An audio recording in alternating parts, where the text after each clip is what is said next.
Hi! Asan tayo ngayon? We're here at Shaw Plaza, Balestier. So, yung bagong sinihan nila to. I mean, bagong renovate na Ganda, no? sinihan.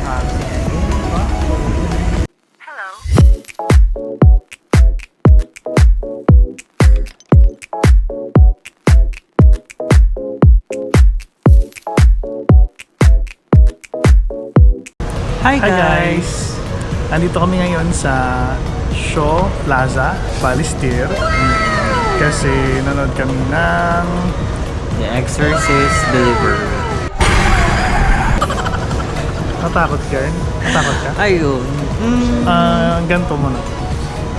Di ko alam kung pwede kami mag-spoil or hindi. Pero maging safe na lang yung... gusto namin mag-review ng konti about sa movie. Pero doon lang kami sa safe part. Kasi ayaw naman namin yung mga hindi pa nakakapanood is kunwari mahagip yung video namin. Tapos ang daming details na sinabi. So that's very unfair and napaka-spoiling. May word mo. Pero yun lang, spoiler. And yun yan, baka ma-spoil lang namin. So, ayan, magiging, isasabihin lang namin yung key points na medyo general. Like for example, nakakatakot. Mga ganun. Pero hindi dahil ano yung mga nangyari dahil at nakakatakot siya.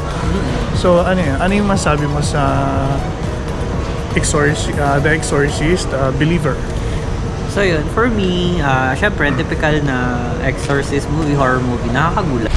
At may madaming scene talaga na nakakagulat, which is True. okay naman. I mean, nasatisfy naman yung yung gulat meter ko. Magugulatin ka ba? Oo, sobra. Totoo.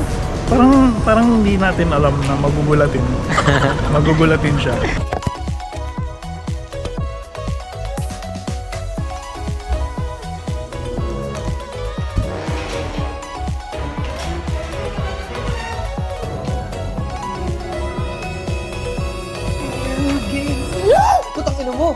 Ano yun, kung magbibigay lang ako ng isang point is it's not the typical exorcist movie na i-expect nyo.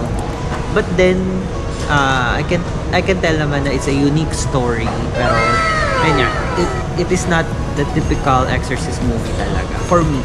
So yun.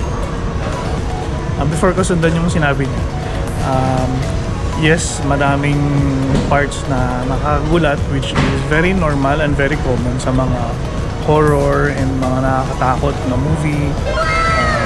So meron naman siya dun sa movie. So pero yung kwento, maganda siya actually. Pero tama yung sinabi ni Franz na hindi siya yung typical story na usually present sa mga horror and exorcist na movies na meron tayo so far. So ayun,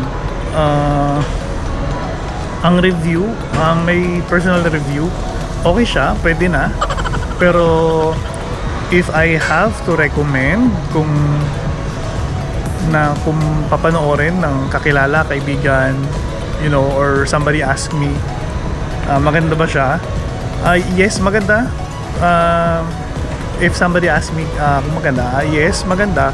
Pero if I would have to recommend the movie, I think I wouldn't recommend the movie.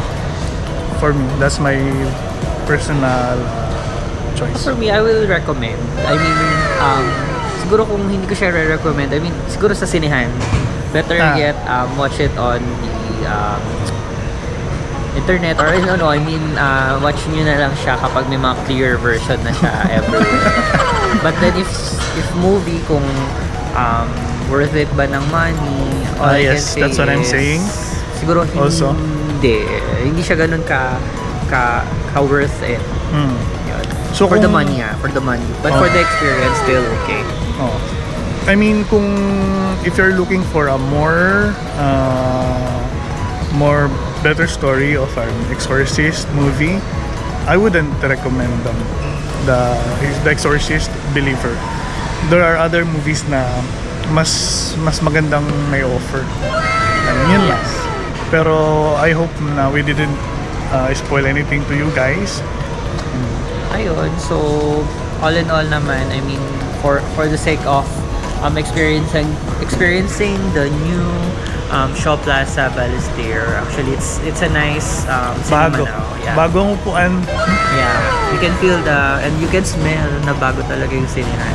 Kasi guys, if you don't know, Shaw Plaza has been under construction or renovation for quite some time na. Like before pandemic pa siya, tapos siguro na-extend pa siya lalo because of the pandemic. Yeah. So how long pandemic na ba?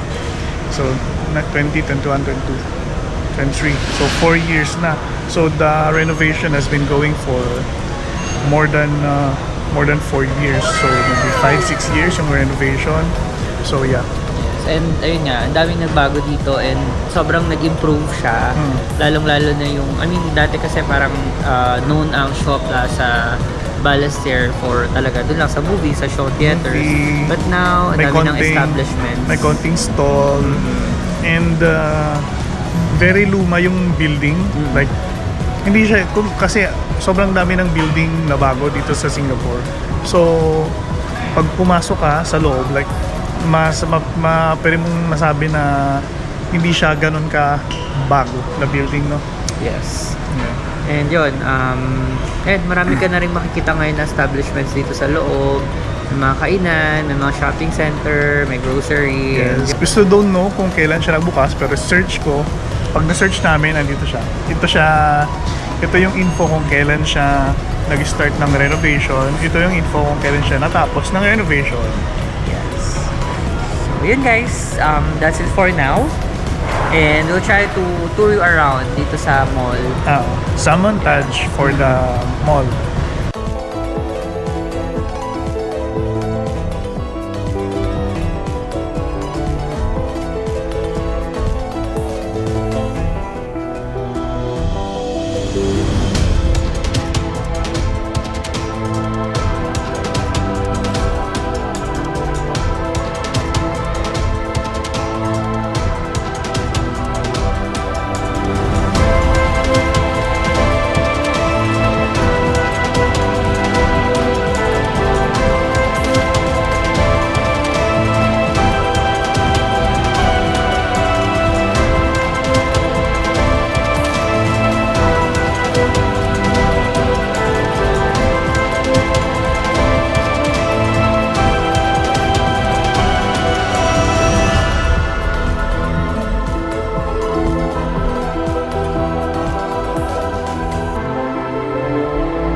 So yun again, thank you guys for watching our videos again. So thank you for the continuous support, lalo na sa mga viewers namin na nanonood talaga ng mga videos namin.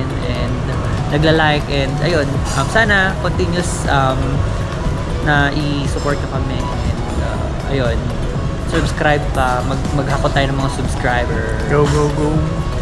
Ayun, so So yun guys, bali dito na namin i-end yung video. Thank you guys for watching. Sana andyan kayo sa mga susunod pa naming videos. Hanggang sa muli. paalam! Paalam.